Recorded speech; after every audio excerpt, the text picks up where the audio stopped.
चलो डॉक्टर साहब स्टार्ट करते हैं आज का लेक्चर। आज हम लोग न्यू चैप्टर पढ़ने जा रहे हैं, एल्किल हैलाइड। ठीक है, जिस तरीके से अभी तक हम लोग पढ़ते हुए आए हैं उसी तरीके से डिवाइड करके इसको भी पढ़ेंगे। एल्किल हैलाइड में जो शुरुआत में टोटल आपको 7 हेडिंग्स कराएंगे, मतलब 7 पॉइंट्स आपको पढ़ाएंगे। उसके बाद एक पार्ट ये हो जाएगा एल्किल हैलाइड में, इसकी केमिकल प्रॉपर्टी, फिजिकल प्रॉपर्टी और जो है प्रिपरेशन सब आ जाएगा इन 7 हेडिंग्स में। ठीक है, उसके बाद जो इसका सेकंड पार्ट आएगा, सेकंड पार्ट्स में जो एल्किल हैलाइड में कंपाउंड है जैसे क्लोरोफॉर्म हो गया, डीडीटी हो गया, ठीक है, इसकी फॉर्मेशन, जो इसकी रिएक्शंस है वो उसको सेकंड फॉर्म में जो है उसको सेकंड लेक्चर में पढ़ेंगे। ठीक है, तो पहली हेडिंग आप लोग लगा लीजिए यहाँ पर एल्किल हैलाइड में प्रिपरेशन।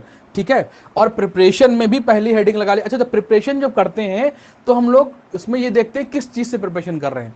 तो यहां पर अगर देखा जाए सबसे पहले प्रिपरेशन लिखोगे फ्रॉम एल्कोहल, फ्रॉम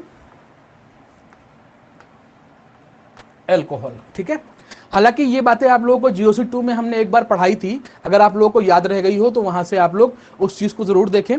ठीक है, एक बार जीओसी 2 जरूर देख लें बेटा, जीओसी 2 के जितने भी लेक्चर है उससे जरूर देखें ताकि आपको रिएक्शन पढ़ने में और मजा आए।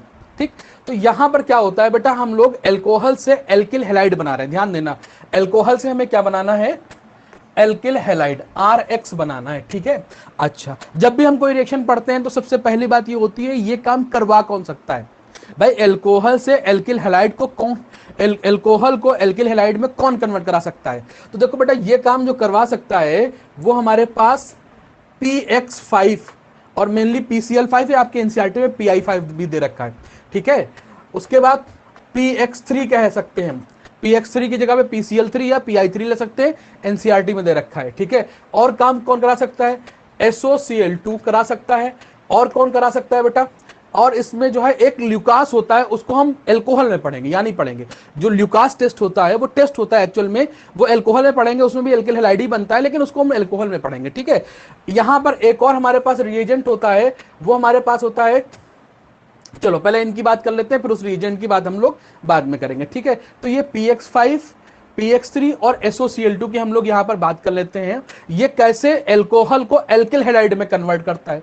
देखो, जब भी हमारे पास, जैसे ये हमारे पास कोई एल्कोहल है ROH है, ठीक है, यहां पर अगर आप PCl5, अब देखो यहां पर हम PCl5 ले रहे हैं, PX5 की जगह PCl5 ले रहे हैं, क्लोरीन ले रहे हैं। अगर इसकी रिएक्शन कभी कराएंगे तो हम लोग ऐसे कराते हैं, यहां पर Cl3 कर दो, एक Cl ऊपर लिख लो, एक Cl नीचे लिख लो। अब करना क्या होता है बेटा, चूंकि एल्किल हैलाइड बनाते हैं तो एक तो RCl बन जाएगा, तो एक तो RCl हमने बना दिया, दूसरा जो हमारे पास बनता है वो HCl बन जाया करता है। ये बॉन्ड ऐसे ब्रेक होते हैं, ये देखो ये ऐसे बॉन्ड ब्रेक होते हैं। ठीक है, तो यहां पर दूसरा क्या बन जाएगा, HCl बन जाएगा। और थर्ड प्रोडक्ट जो हमारे पास वो होता है बेटा, ये P, ये O, ये Cl3।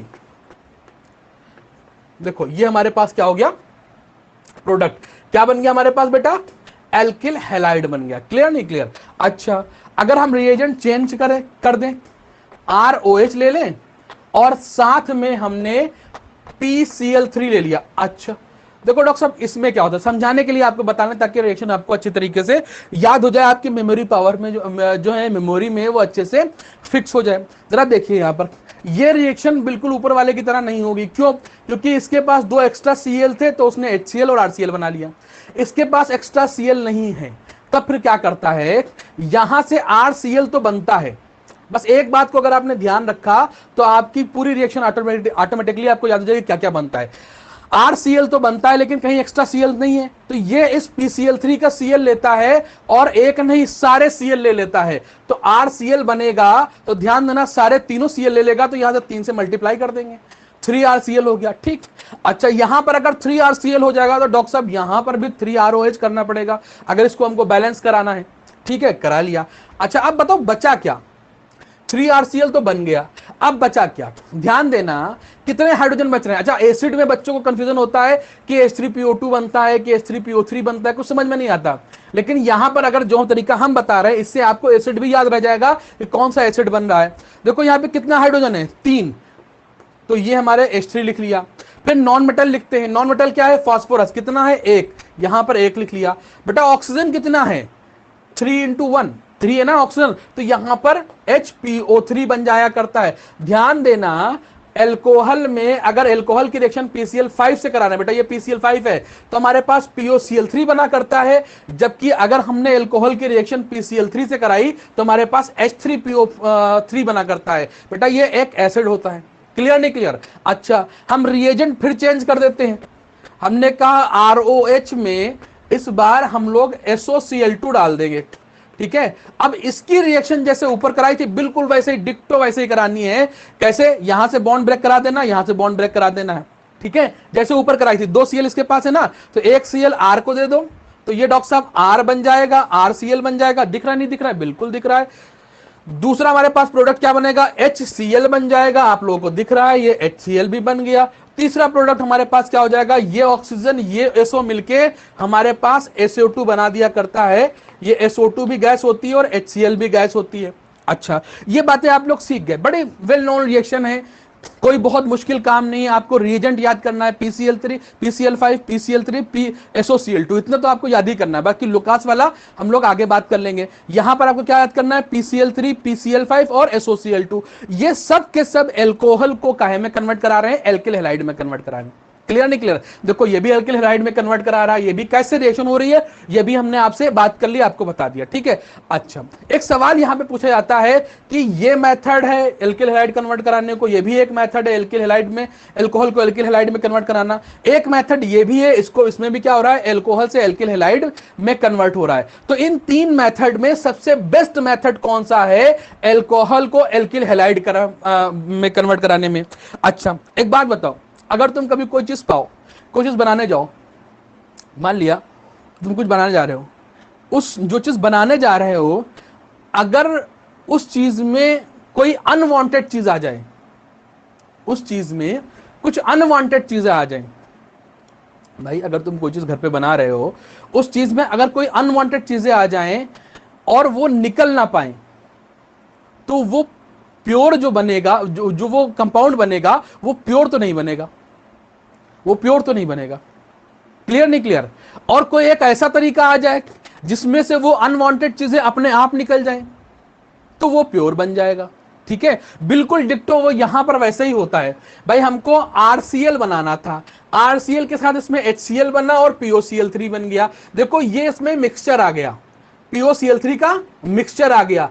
अब यहां से इसको सेपरेट कराना है, तब कहीं जाके और RCl मिलेगा। यहां पर आ जाओ सेकंड वाले मेथड में, इसमें RCl के साथ H3PO3 आ गया, मतलब इसमें जो हमारे पास अनवांटेड चीज है वो H3PO3 है। हमको RCl चाहिए था, हमको मिल किया गया साथ में H3PO3, इसको सेपरेट करके हटाना एक बड़ी मुसीबत है। लेकिन अगर थर्ड वाले तुम मेथड को गौर से देखोगे तो RCl बना, साथ में HCl गैस बनी और SO2 गैस बनी। अब गैस का नेचर बेटा ये है कि वो उड़ जाती है, गैस का नेचर ये है कि वो उड़ जाती है, तो वहां से HCl उड़ गए, यहां से SO2 उड़ गया, और यहां पर क्या बचा बेटा? RCl बचा। यहां पे क्या बचा? RCl बचा। क्लियर नहीं क्लियर?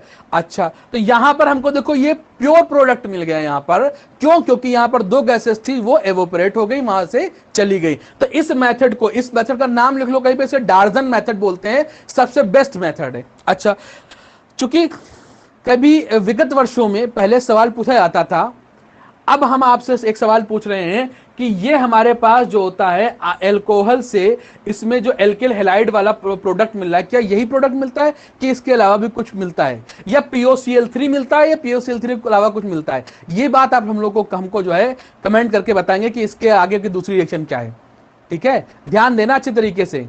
इसके पास अभी 3 Cl मौजूद हैं, इसका स्ट्रक्चर हम बनाए दे रहे हैं, इसका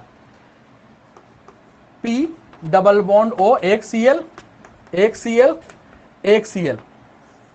कुछ समझ में आए तो इसके आगे की रिएक्शन हमें जरूर बताएं, ठीक है। फिर हम इसे ग्रुप पे बताते हैं, अपने जो ऐप होगा उस पर हम बता देंगे, या फिर अगर बच्चे करेंगे तो फिर हम इसको ग्रुप पे बता देंगे, ठीक है। तो ये 3 रिएक्शन हो गई, एल्कोहल से प्रिपरेशन हमारे पास समाप्त हो गई, एल्कोहल से प्रिपरेशन हमारे पास खत्म हो गई। एल्किल हैलाइड में ये एल्कोहल से प्रिपरेशन हमारे पास खत्म हो गई। क्लियर नहीं क्लियर? अच्छा, एल्कोहल से एक बात और समझ लीजिएगा आप, अगर हमारे पास कोई एल्कोहल है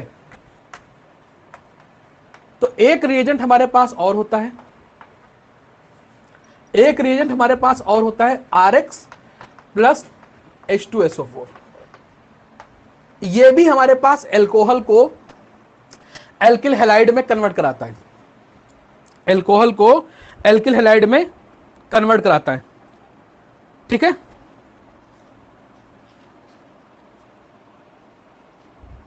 चले, HX हो गई, HX। अच्छा, इसमें देखिए क्या होता है, ये हमारे पास एल्कोहल को एल्किल हैलाइड में कराता है, ये प्रोडक्ट जो बन जाएगा वो RX बन जाएगा, एक बात हो गई, ठीक है। ये भी हमारे पास एक रिएजेंट हो गया HX प्लस H2SO4। तो 4 रिएजेंट हमने ऐसे पढ़े जो एल्कोहल को एल्किल हैलाइड में कन्वर्ट कराता है। पहला रिएजेंट हमारे पास उसमें PCl5, दूसरा PCl3, फिर लास्ट में SOCl2। SOCl2 बेस्ट मेथड है, डजन मेथड है, एक मेथड ही है। इसके बारे में जान लीजिए बेटा, अगर हमारे पास सेकेंडरी एंड टर्शरी एल्कोहल है, सेकेंडरी है या टर्शरी एल्कोहल है, सेकेंडरी या टर्शरी एल्कोहल है, तो ये मेथड इस पे अप्लाई नहीं हो पाएगा। कौन सा? HX वाला। HX वाला रिएजेंट जो होगा वो हमारे पास सेकेंडरी एल्कोहल या टर्शरी एल्कोहल से एल्किल हैलाइड नहीं बना पाता। इस कहीं पर लिख लीजिएगा, क्यों? क्योंकि उसमें एलिमिनेशन हो जाता है, जिसकी वजह से एल्कीन बन जाया करता है। ध्यान देना, अच्छी तरीके से ध्यान देना। अगर हमारे पास HX है, क्या है बेटा, हमारे पास HX और H2SO4 लिया, तो वो एल्कोहल को एल्किल हैलाइड में तो कन्वर्ट कराएगा, बट कौन से एल्कोहल को? प्राइमरी एल्कोहल को करवा पाता है।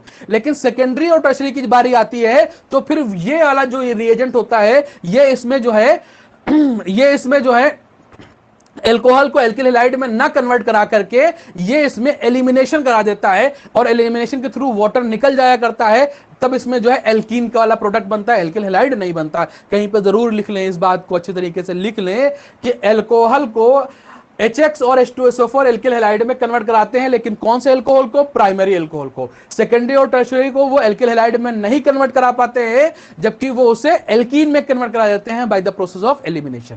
क्लियर? चले बेटा, इसे नोट कर लीजिए। अच्छा, यहां पर हम लोग बातें कर रहे हैं।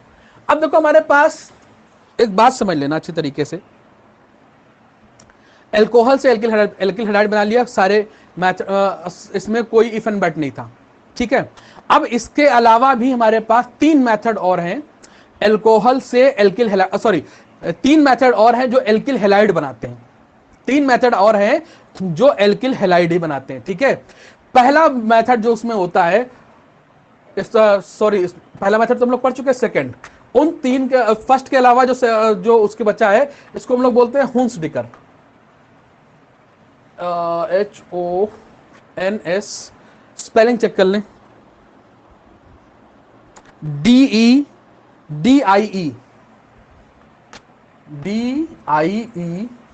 उसके बाद क्या है बच्चा? CKER, हुंसडिकर रिएक्शन, ठीक है। ये भी हमारे पास क्या है? एल्किल हैलाइड बनाने का एक तरीका, एल्किल हैलाइड बनाने का एक तरीका, ठीक है। अच्छा, एल्किल हैलाइड इसमें कैसे बनता है? क्या एल्कोहल से बनता है? नहीं, इसमें हमारे पास सिल्वर सॉल्ट ऑफ एसिड होता है, सिल्वर सॉल्ट ऑफ एसिड होता है। उसकी रिएक्शन जो होती है HX से कराते हैं, HX से कराते हैं, और यहां पर जो प्रोडक्ट बनता है वो बनता है बेटा, एक तो RX बनता है, क्लियर नहीं क्लियर, और दूसरा क्या बनता है? RX बनता है, साथ में AgX बनता है, और क्या बनता है बेटा? और यहां से CO2 गैस इवॉल्व होती है, CO2, ठीक है। तो हमारे पास देखो एल्किल हैलाइड बन गया, ठीक। इसको बोलते हैं हम लोग हुंसडिकर रिएक्शन। अच्छा, एक बात पहले समझ लो, यहां पर छोटी सी बात यह है, एक ऐसे ही मजाक में जो हम लोग जब हम पढ़ते थे इसको, मतलब जब हम 12th में थे, तो हमारी एक मामी है, वो क्या करती हैं, वो जो हमारे मामू होते थे उनका नाम नहीं लेती हैं। अब पुरानी परंपरा है भारत की कि अपने जो है हस्बैंड्स का नाम नहीं लिया जाता है, तो वो भी नहीं लेती थी। तो वो हमेशा जो है उनको जो है एजी बोलती थी, एजी कहाँ जा रहे हो, एजी कहाँ जा रहे हो, ठीक है। तो उसमें एक दिन हम बैठे बैठे पढ़ रहे थे, तो वो कहीं, मेरे जो मामू थे वो कहीं जा रहे थे, तो जो मेरी मामी पीछे से बोली, रुको एजी, मतलब एजी को रोकने के लिए उन्होंने बोला रुको, एजी कहीं जा रहे थे, उन्होंने कहा रुको एजी। मेरे दिमाग में ये बात बिल्कुल स्ट्राइक कर गई। अब यहां से हुंसडिकर जब हम देखते हैं तो हमको हस्बैंड याद आता है, और हस्बैंड को उनकी वाइफ क्या बोलती है, रुको ए जी। तो यहां से एक लिंकअप हमने बना लिया था कि हुंसडिकर में जो हमारे पास रिएजेंट होगा वो क्या होगा, रुको R C double bond O, रुको सॉरी आर सी ओ, रुको एजी। तो रुको एजी यहां से एक माइंड में थॉट प्रोसेस आया और हमने उसको अप्लाई कर लिया। अब आपके मन में कुछ और अच्छा आ जाए तो बहुत बढ़िया है, अगर ये बात आपके मन में अटक गई, दिमाग में अटक गई, तो आपको एग्जाम में जैसे हुंसडिकर दिखेगा तो आपको सीधे रुको एजी याद आएगा। तो रुको एजी तो आपको याद ही आ जाना है। अब रुको एजी आपको याद आ गया, ठीक। साथ में हमने क्या लिया, एच एक्स, ठीक है। अच्छा एक बात बताओ, यहां पर एक्स में हम क्या क्या ले सकते हैं, ये बड़ी अच्छी बात है, ध्यान देना। एक्स में अमूमन हम लोग क्या लेते हैं, फ्लोरीन भी हो सकता है, क्लोरीन भी हो सकता है, ब्रोमीन भी हो सकता है, आयोडीन भी हो सकता है। ध्यान देना, ये वाली जो हुंसडिकर रिएक्शन है ये मेनली क्लोरीन एंड ब्रोमीन के लिए होती है। देखो हमने कहा था कि एल्कोहल से तो हम बना चुके हैं, एल्कोहल के अलावा 3 मेथड और हैं। पहला मेथड जो हुंसडिकर वाला है, जो एल्कोहल के बाद फर्स्ट मेथड है, वो हुंसडिकर वाला है। हुंसडिकर में जो हमारे पास प्रोडक्ट बनेगा या तो वो हमारे पास क्लोराइड वाला बनेगा या ब्रोमाइड वाला बनेगा। क्यों? क्योंकि हुंसडिकर में एक्स की जगह पे हम या तो क्लोरीन लेते हैं या तो ब्रोमीन लेते हैं। रिएक्शन आपके पल्ले पड़ गई, नहीं पल्ले पड़ी। अब देखो R C double bond O A G, अब यहां पर कोई भी एल्किल ग्रुप ले सकते हैं। हम यहां पे C6H5 ले सकते हैं, CH3 ले सकते हैं, C2H5, जो भी मर्जी करे वो आप ले सकते हो, ठीक है। एक्स की जगह पे आप क्या लोगे, या तो क्लोरीन या तो ब्रोमीन, ठीक है, रिस्ट्रिक्टेड है। क्लियर नहीं क्लियर? तो अच्छा अब यहां से नाइंसाफी हो जाएगी किसके लिए, फ्लोरीन के लिए और आयोडीन के लिए। भाई क्लोरीन ब्रोमीन के लिए तो ये हो गई, बाकी 2 और तो बची है ना, फ्लोरीन और आयोडीन, उनके साथ नाइंसाफी हो जाती है। तो उनके साथ जो होता है फ्लोराइड और आयोडाइड बनाने के लिए 2 और रिएक्शन के नाम है, एक का नाम है फिंकस्टीन और एक का नाम है स्वार्ट। एक का नाम है फिंकस्टीन, एक का नाम है स्वार्ट। देखो सीक्वेंशियल अगर समझोगे तो बात को समझोगे। 4 मेथड है प्रिपरेशन के, पहला मेथड है एल्कोहल से, दूसरा हुंसडिकर है, तीसरा फिंकस्टीन और चौथा स्वार्ट है। बस 4 रिएक्शन पढ़ाएंगे प्रिपरेशन में, ठीक है। 4 हेडिंग हो जाएंगी और फिर 5वीं 6ठी की बात करेंगे और 7वें पे हम आइसोमराइजेशन करके खत्म करेंगे, ठीक है। बात को समझिए आप, 4 मेथड है प्रिपरेशन के, पहला एल्कोहल से, दूसरा हमारे पास हुंसडिकर, तीसरा हमारे पास फिंकस्टीन और चौथा हमारे पास स्वार्ट। देखो एल्कोहल से तो नॉर्मली हमने एक्स से ले लिया, कोई भी ले सकते हैं, ठीक है। हालांकि उसमें भी इफ एंड बट है, लेकिन जो एनसीईआरटी में है उसने आयोडीन बनवाया है और क्लोरीन भी बनता है, तो मेनली आयोडीन क्लोरीन तो हो ही गया, ब्रोमीन भी बन जाता है उससे, ठीक है, उसमें कोई टेंशन नहीं। एल्कोहल से हम कोई भी एल्किल हैलाइड बना सकते हैं, ठीक है। चलो वो बात है, उसको हटा देते हैं। एल्कोहल के अलावा 3 मेथड और है जिससे हम एल्किल हैलाइड बनाते हैं। हुंसडिकर ने क्या किया, इससे क्लोराइड और ब्रोमाइड बनवा दिया। इससे क्या बनवाया, क्लोराइड और ब्रोमाइड। देखो रिएजेंट हम बता चुके हैं, रिएक्शन हम समझा चुके हैं। अब थोड़ी बात और आपके दिमाग में डाल रहे हैं ताकि चीजें आपके दिमाग में छप जाए। अगर आपने सीक्वेंस और हेडिंग्स याद करना शुरू कर दी कि इतनी हेडिंग्स है, ये है, तो आपका जो है सवाल अच्छे से बनना शुरू हो जाएंगे। चलिए बात को आगे बढ़ाते हैं। तो यहां पर एक रिएक्शन ऐसी है हुंसडिकर जिसमें हम क्लोरीन और ब्रोमीन बनाते हैं। तो नाइंसाफी किसके साथ हुई, फ्लोराइड के साथ और आयोडाइड के साथ। वो कैसे बने तो सुनो, फ्लोराइड कैसे बनता है, एक रिएक्शन है फिंकस्टीन, एक रिएक्शन है स्वार्ट। अब तुमको ये याद करना है कि स्वार्ट में क्या बनता है और फिंकस्टीन में क्या बनता है। ध्यान देना, ये दोनों, इसके बाद की जो दोनों रिएक्शन है वो दोनों ही आयन एक्सचेंज, मतलब वो दोनों ही हैलोजन एक्सचेंज रिएक्शन है, ठीक है। ध्यान देना, एक से बनता है आयोडाइड और एक से बनता है स्वार्ट। अब फिंकस्टीन से क्या बनता है, स्वार्ट से क्या बनता है, ये कैसे याद रखे।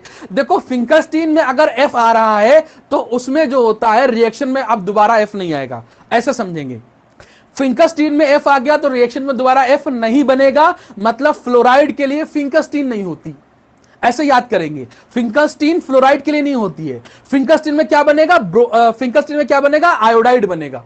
क्या बनेगा डॉक्टर साहब, आयोडाइड। और इसी का अपोजिट स्वार्ट बचा, स्वार्ट में क्या बचेगा, बनेगा, स्वार्ट में जो बनेगा वो हमारे पास फ्लोराइड बनेगा, ठीक है। तो हमारे पास एल्कोहल को चल के 3 मेथड है, हुंसडिकर, फिंकस्टीन, स्वार्ट। हुंसडिकर से क्लोराइड ब्रोमाइड बनता है, फिंकस्टीन से फ्लोराइड नहीं बन सकता, यह ध्यान है। तो आपको समझ में आएगा कि उसमें आयोडाइड बनेगा, और स्वार्ट में क्या बन जाएगा बेटा, स्वार्ट में फ्लोराइड बनता है। तो इसके बाद जो नेक्स्ट हेडिंग है, देखो ये आपको समझ में आ गया, रुको एजी एच एक्स लेंगे। देखो रुको एजी और एच एक्स, एक्स अपनी मर्जी का लेंगे, या क्लोराइड या ब्रोमाइड, ठीक है। 3rd नंबर पे आप लिखिए फिंकस्टीन रिएक्शन। बड़ी दर्द है स्पेलिंग का, आप लोग कहेंगे सर पता नहीं, ठीक है। फिंकस्टीन रिएक्शन, FIN KELSTIEN, फिंकस्टीन। ठीक है, कोई भी स्पेलिंग मिस्टेक नहीं होनी चाहिए, ये मेरा मानना है। ठीक है, अच्छा एक चीज रह गई, फिंकस्टीन से पहले एक चीज और समझो। अगर कहीं पर भी रुको एजी, मान लिया हमने जबरदस्ती की, हमने कहा नहीं, तुमने क्लोराइड और ब्रोमाइड बताया, हम इसमें आयोडाइड बनाना चाहते हैं, तो हमने यहां पे HI ले लिया। देखो जबरदस्ती हम कर रहे हैं, बनेगा तो नहीं, वैसे भी नहीं। हम यहां पे क्या लेंगे बेटा, HI ले लिया। क्लियर नहीं क्लियर? या इसमें हम लोग क्या करें, या I2 भी ले सकते हैं, I2 भी ले सकते हैं, यहां पर I2 भी ले सकते हैं। तो इसमें प्रोडक्ट RI नहीं बनेगा, RI नहीं बनेगा, ध्यान देना।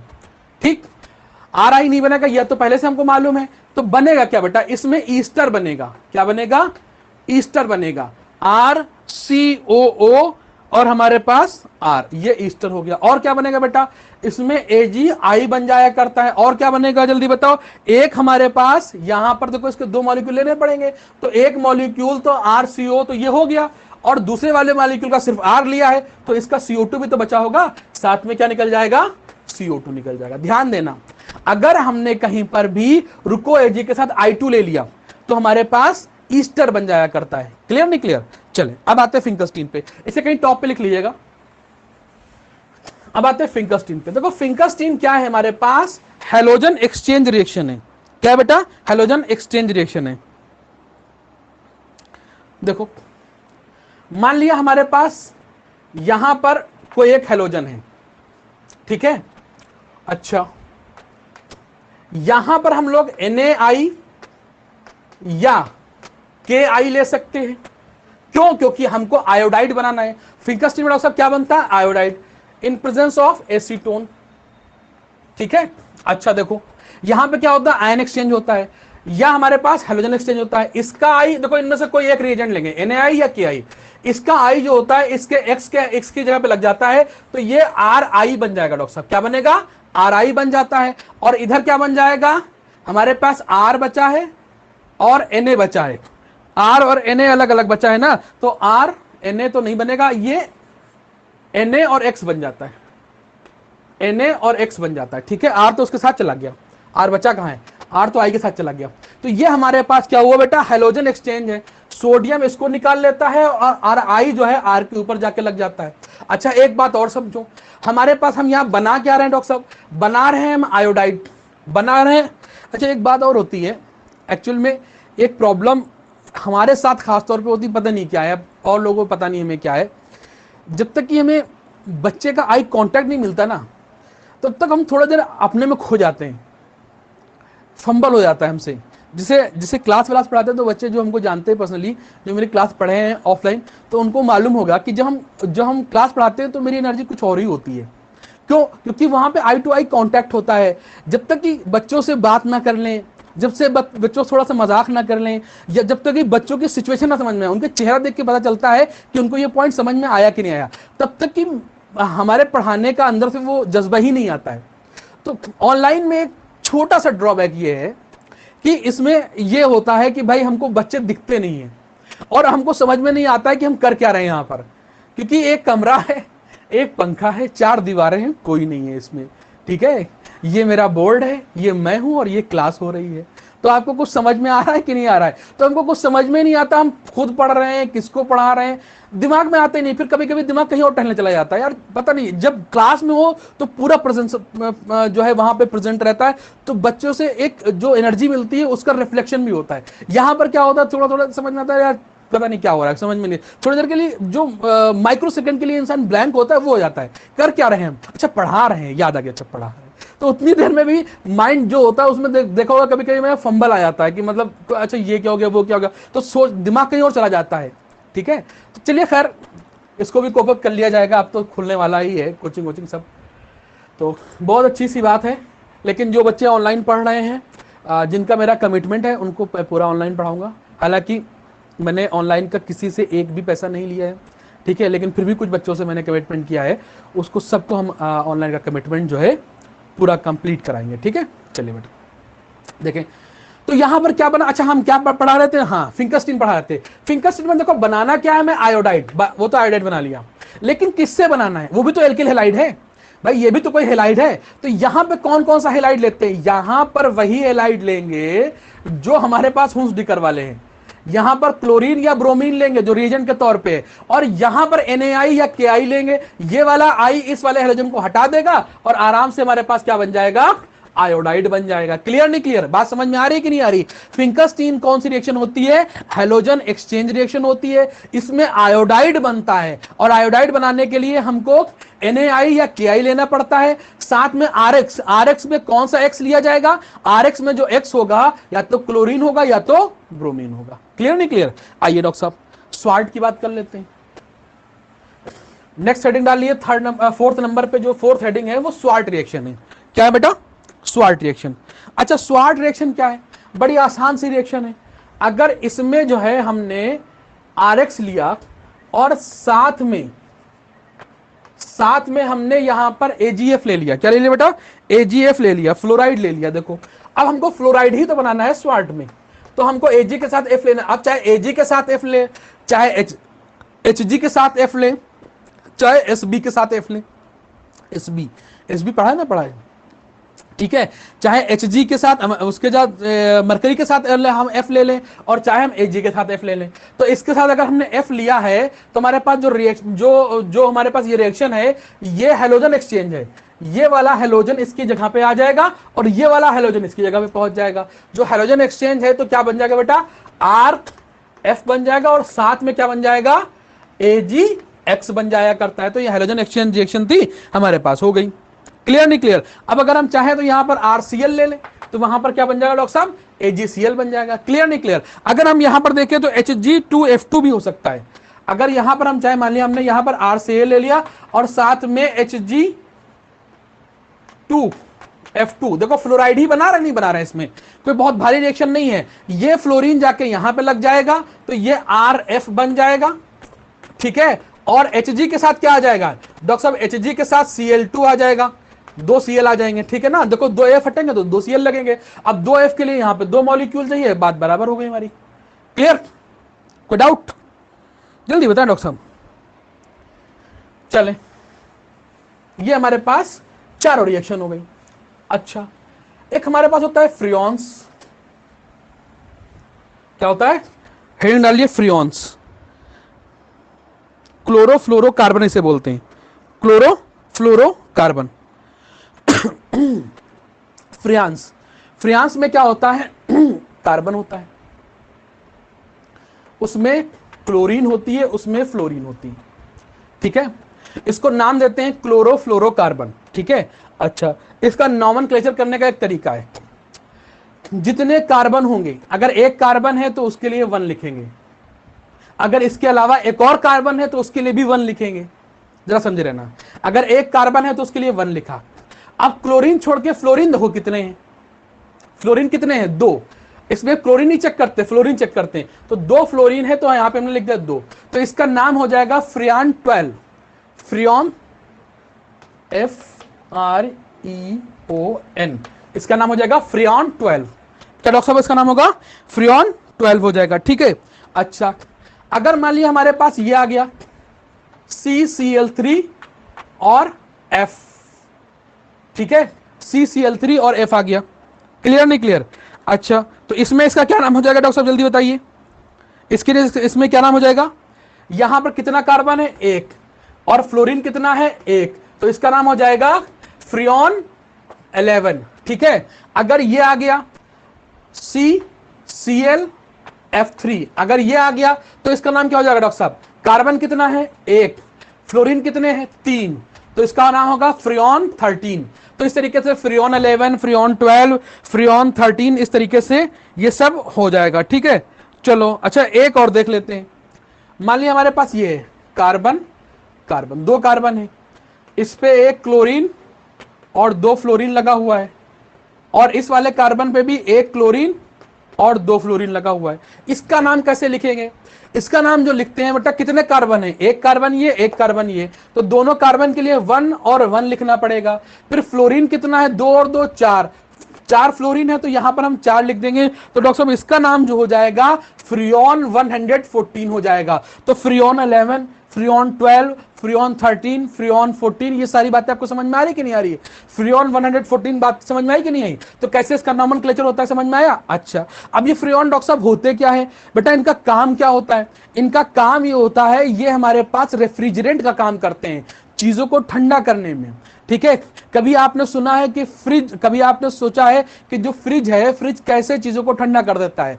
फ्रिज में कहते नहीं गैस पड़ी है, कहते नहीं फ्रिज में गैस है, एसी में गैस है, एसी की गैस खत्म हो गई, फ्रिज की गैस खत्म हो गई, इस तरीके से बातें करते हैं। तो जो वो गैस होती है वो एक्चुअल में फ्रियोन्स होते हैं, फ्रियोन्स होते हैं। और फ्रियोन्स एक्चुअल में होते क्या है? वो ये क्लोरो और फ्लोरो और कार्बन क्या होते हैं? क्लोरो फ्लोरो कार्बन। इसी को एक शॉर्ट फॉर्म में आपने सुना होगा कहीं ना कहीं CFC, क्लोरो फ्लोरो कार्बन नाम सुना होगा, इसको बोलते हैं CFC, क्लोरो फ्लोरो कार्बन। ठीक है, तो ये इसको हम, ये हमारे पास क्या होता है? रेफ्रिजरेंट का काम करते हैं।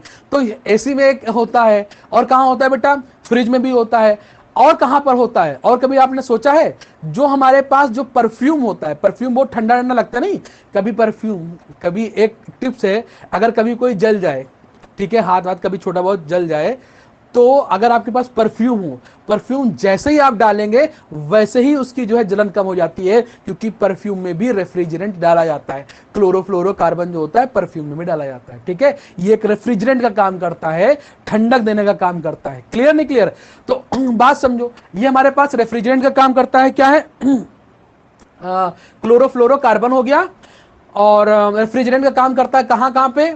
रेफ्रिजरेंट का काम करेगा तो उसमें फ्रिज में करेगा, एसी में करता है, और कहां करता है बेटा? परफ्यूम में करता है। ठीक है, चले। अच्छा, इसकी वजह से जो ओजोन में एक होल हुआ है वो इसी CFC गैस की वजह से हुआ है, या फ्रियोन्स की वजह से कह सकते हो, या क्लोरोफ्लोरोकार्बन, सब एक ही नाम होते हैं। क्लियर नहीं क्लियर?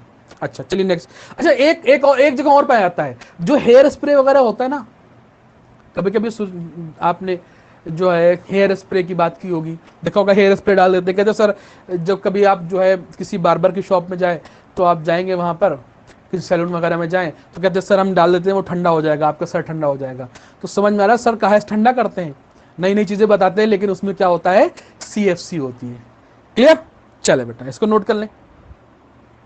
अच्छा, अब इसमें एक बड़ी इंपॉर्टेंट चीज है, एल्किल हैलाइड की सबसे फेमस रिएक्शन जो होती है वो सब्स्टिट्यूशन रिएक्शन होती है। अब केमिकल प्रॉपर्टी यहां से स्टार्ट हो रही है, प्रिपरेशन खत्म कर दी, अल्कोहल, हुस्टिकर, स्वार्ट, फिंकस्टीन, 4 रिएक्शन पढ़ा के खत्म किया। ठीक है, अब यहां पर अगर हम इसकी केमिकल प्रॉपर्टी करें तो सबसे इंपॉर्टेंट केमिकल प्रॉपर्टी, या समझो कि 90% जो एल्किल हैलाइड होता है वो सब्स्टिट्यूशन ही शो करता है। ठीक है, एल्किल हैलाइड मतलब सब्स्टिट्यूशन, ये आप याद रखें। ठीक है, तो हेडिंग डाल लें इसमें 5 नंबर पे, 4 उधर हो गई थी, 5 पे डाल दें सब्स्टिट्यूशन। किसका सब्स्टिट्यूशन? सब्स्टिट्यूशन रिएक्शन कौन करता है? Alkyl halide. ठीक है, अब सब्स्टिट्यूशन डॉक्टर साहब क्या होता है? देखो यहां पर ये कोई एल्किल हैलाइड होगा, ठीक है, एल्किल हैलाइड होगा, ध्यान देना, और इसकी रिएक्शन जब कराएंगे तो हमारे पास न्यूक्लियोफाइल भी होगा, और हमारे पास, चलो न्यूक्लियोफाइल की बात करते हैं, कोई न्यूक्लियोफाइल आएगा, ठीक है, और न्यूक्लियोफाइल क्या करता है? इसके हैलोजन को हटा देता है, ये इसके हैलोजन को हटा देगा, यहां पर ये बन जाएगा R न्यू, ये हमारे पास न्यूक्लियोफाइल बन गया। देखो न्यूक्लियोफाइल ने इसको सब्स्टिट्यूट कर दिया, इसलिए इसको बोलते हैं न्यूक्लियोफिलिक सब्स्टिट्यूशन रिएक्शन। ध्यान देना, एल्किल हैलाइड का मतलब सब्स्टिट्यूशन ही होगा। ठीक है, एल्किल हैलाइड मेनली सब्स्टिट्यूशन ही करते हैं। क्लियर? चलिए देखिए बात को समझिए। अब यहां पर न्यूक्लियोफाइल कौन होते हैं आपको मालूम है? जिन पे निगेटिव चार्ज आए किसी कंपाउंड में वो उसका न्यूक्लियोफाइल होता है। ठीक है, वो उसका न्यूक्लियोफाइल होता है। ठीक, अब सारी बातें हम यहां से इसको डिटेल में बात करेंगे, इसमें आपकी चीजें आपको समझ में और अच्छे तरीके से आएंगी। देखना बेटा, यहां पर सबसे पहले हम पहला पॉइंट हम ये उठाएंगे यहां पर कि हमारे पास 2 ऐसे न्यूक्लियोफाइल होते हैं, CN- और NO2-। ठीक है, CN- और NO2-, ये ऐसे हमारे पास जो है न्यूक्लियोफाइल होते हैं जो एम्बिडेंट होते हैं। एम्बिडेंट का मतलब इसके दोनों एटम जो होते हैं वो हमारे पास सब्स्टिट्यूशन कर सकते हैं। इसके दोनों एटम, कार्बन भी सब्स्टिट्यूशन कर सकता है, नाइट्रोजन भी कर सकता है, इसमें NO2, इसमें नाइट्रोजन भी कर सकता है, ऑक्सीजन भी कर सकता है।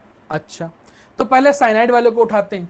साइनाइड में क्या होता है? साइनाइड वाला जो होता है वो किसके किसके साथ होता है? देखो मेनली आपको जो मिलेगा वो सोडियम का मेटल मिलेगा, या पोटेशियम मिलेगा, या Ag मिलेगा। ध्यान देना, सोडियम, पोटेशियम, Ag, मेनली आपको 3 मेटल मिलेंगे। और चूंकि ये पॉजिटिव होते हैं तो इसके साथ जो भी लगा होगा वो निगेटिव होगा, वो न्यूक्लियोफाइल होगा। बात को समझ लेना, सोडियम, पोटेशियम, Ag, अभी हम सारी रिएक्शन कराएंगे। आप बस सिर्फ और सिर्फ ये देखिएगा। देखो एग्जाम में जब जाएंगे तो एल्किल हैलाइड तो आपको समझ में आएगा। मान ली CH3Br, CH3Cl दे दिया, C2H5Br दे दिया, तो आपको समझ में आएगा ये एल्किल हैलाइड है। अब एल्किल हैलाइड किसके साथ रिएक्शन कर रहा है ये आपको देखना पड़ेगा। अब एल्किल हैलाइड सिर्फ एक ही तरीके के केमिकल रिएक्शन करता है, 90% वो हमारे पास सब्स्टिट्यूशन है। तो आपको सिर्फ और सिर्फ उसका न्यूक्लियोफाइल तलाश करना है और जो हेलोजन होगा उसको हटा के उसकी जगह पे बिठा देना है। क्लियर नहीं क्लियर? चलिए हम चौक बदल लेते हैं। बात को समझ में आ रही कि नहीं आ रही? कुछ कुछ तो समझ में आ ही रही होगी। चले, अच्छा, अब यहां पर हमने देखो कुछ एक बातें हम जरा इंपॉर्टेंट है वो समझाना चाह रहे हैं।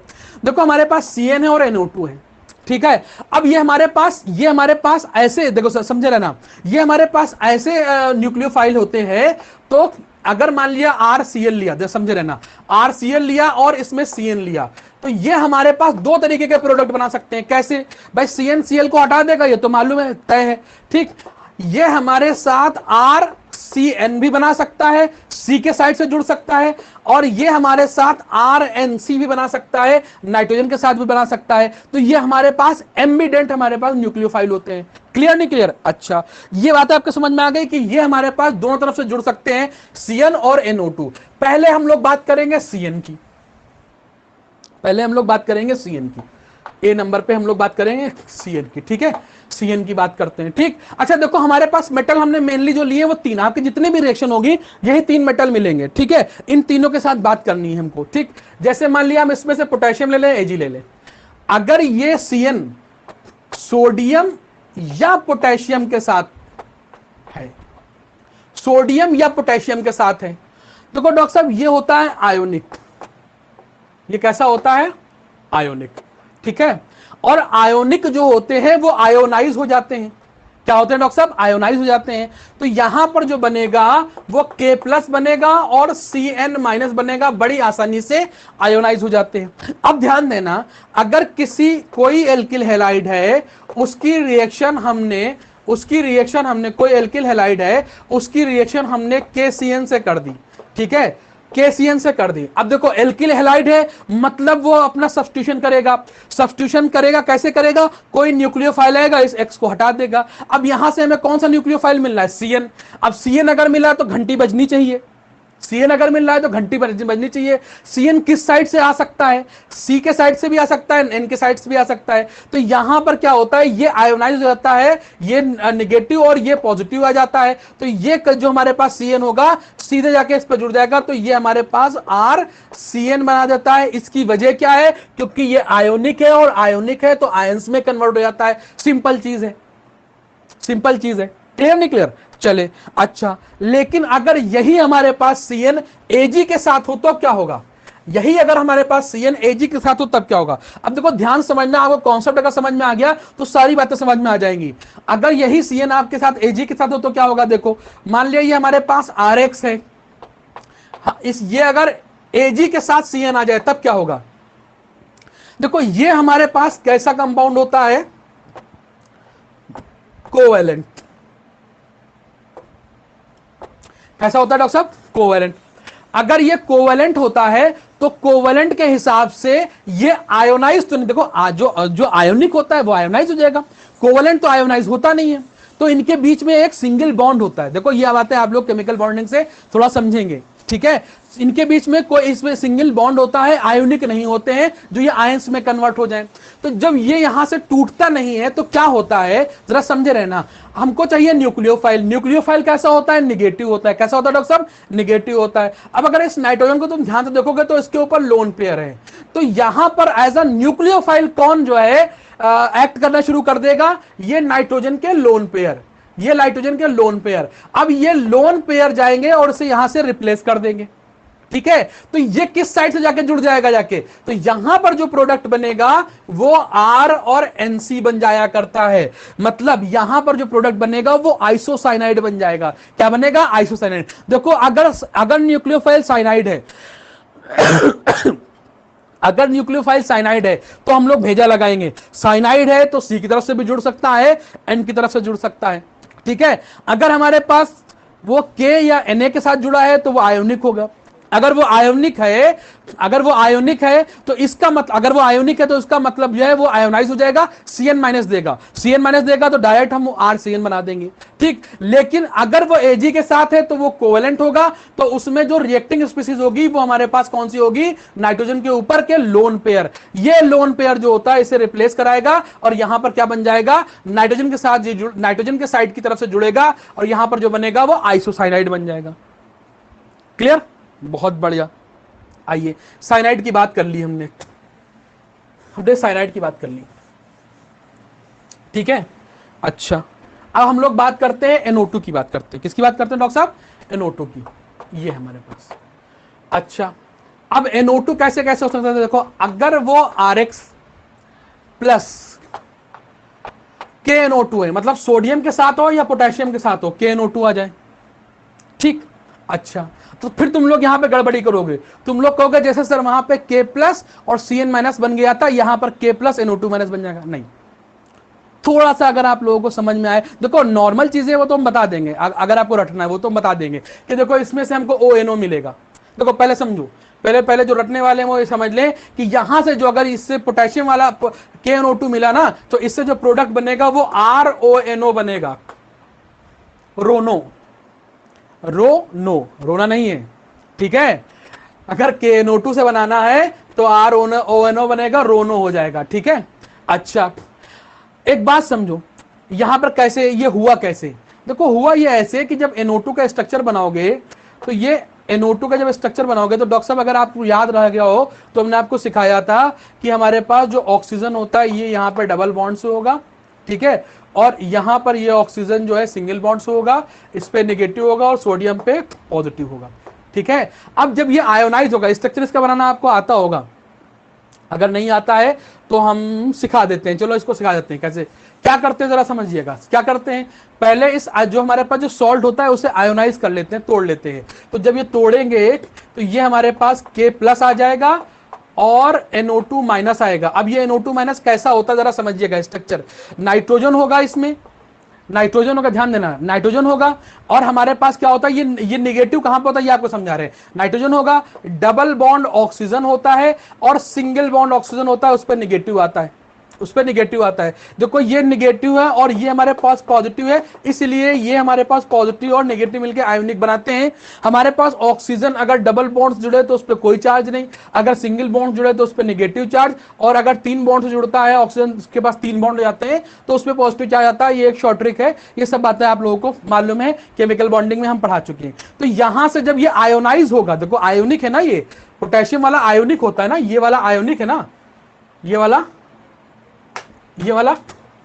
आयोनिक है ना, आयोनिक है तो ये आयोनाइज होगा। तो आयोनाइज कैसे होगा? K प्लस में होगा और हमारे पास ONO माइनस में होगा। ठीक है, तो ये माइनस किस पे डॉक्टर साहब आ रहा है? माइनस आ रहा है ऑक्सीजन पे। तो प्रोडक्ट कैसे बनेगा? जो हमारे पास X को रिप्लेस करेगा, सब्स्टिट्यूट करेगा, वो कौन होगा? ये O निगेटिव होता है। तो इस वजह से ये हमारे पास ये ऑक्सीजन जाता है और इस X को जो है रिप्लेस कराता है, तो हमारे पास प्रोडक्ट जो बनेगा वो इसकी साइड से बनेगा, RONO। ये प्रोडक्ट जो बना RONO, इसे बोलते हैं नाइट्राइल। क्या बोलते हैं बेटा? नाइट्राइल बोलते हैं। तो ये नाइट्राइल बन गया हमारे पास। क्लियर नहीं क्लियर? अच्छा, थोड़ा कॉम्प्लिकेटेड हो रहा है लेकिन इसको कॉम्प्लिकेटेड करना नहीं है, हम आपको भी समझा देंगे, फिर से इसको रिवाइज करा देंगे ताकि एकदम फिर से अच्छे तरीके से समझ में आ जाए। ठीक, रही बात अगर हमारे पास जो है RX जो है वो AgNO2 के साथ आ जाए, तो ये तो हमारे पास आयोनिक है, ये हमारे पास आयोनिक है, और जो आयोनिक होता है तो इसमें यहां पर रिएक्टिंग स्पीशीज कौन होंगी? इसके लोन पेयर। तो ये किस साइड से जुड़ेगा जाके? नाइट्रोजन के साइड से। जब नाइट्रोजन के साइड से जुड़ेगा तो यहां पर क्या बन जाएगा? RNO2। ठीक है, अब अगर आप लोगों को बिल्कुल नहीं याद रह रहा है, हम चौक उठा लें अपनी, सॉरी बेटा, बीच में डिस्टर्ब हो जाता है। ठीक है, अगर आप लोगों को बिल्कुल नहीं याद आ रहा है तो आप एक चीज तो याद कर लें कि एजी के साथ क्या होता है। बिल्कुल अगर आपको शॉर्ट ट्रिक समझनी है तो बिल्कुल अच्छी तरीके से समझ लें कि अगर हमारे पास, तो पहले तो आप इसको, जितने न्यूक्लियोफाइल है उसमें दो न्यूक्लियोफाइल पे खास नजर रहनी चाहिए, एक साइनाइड पे और दूसरी किस पे, NO2 पे। ये दो हमारे पास न्यूक्लियोफाइल हैं, इस पे नजर आपकी होनी चाहिए। ठीक है, दोनों ही अगर एजी के साथ जुड़ते हैं तो वो हमारे पास कैसे होते हैं। देखो अगर इतनी बातें आपको समझ में आ रही हैं तो इसका मतलब आपकी केमिस्ट्री अच्छी चल रही है, और अगर नहीं समझ में आ रही है तो आप समझिए, आपको ये मालूम है कि हमारे पास फर्स्ट एंड सेकंड ग्रुप के जो कंपाउंड होते हैं वो आयोनिक बॉन्ड बनाते हैं। एलिमेंट जो होते हैं फर्स्ट एंड सेकंड ग्रुप के, मतलब सोडियम और पोटेशियम जो होगा वो आयोनिक बॉन्ड बनाएगा। तो सोडियम और पोटेशियम से जो बनेगा वो आयोनिक कंपाउंड हो जाएगा। जो एजी के साथ बनता है वो कोवलेंट बनता है। ठीक है, और कोवलेंट में जो रिएक्टिंग स्पीसीज होती है वो नाइट्रोजन के लोन पेयर होते हैं। बस ये याद रखिए, आपका प्रोडक्ट ऑटोमेटिकली बन जाएगा। इतना अगर आपको याद रखना है कि AgCN या AgNO2 में जो रिएक्टिंग स्पीसीज होती है वो क्या होता है, जो हमारे पास लोन पेयर होते हैं नाइट्रोजन के, वो होते हैं। बस अब मान लिया आपको RX दे दिया और उसने साथ में AgNO2 दे दिया, और साथ में RX के साथ उसने KNO2 दे दिया।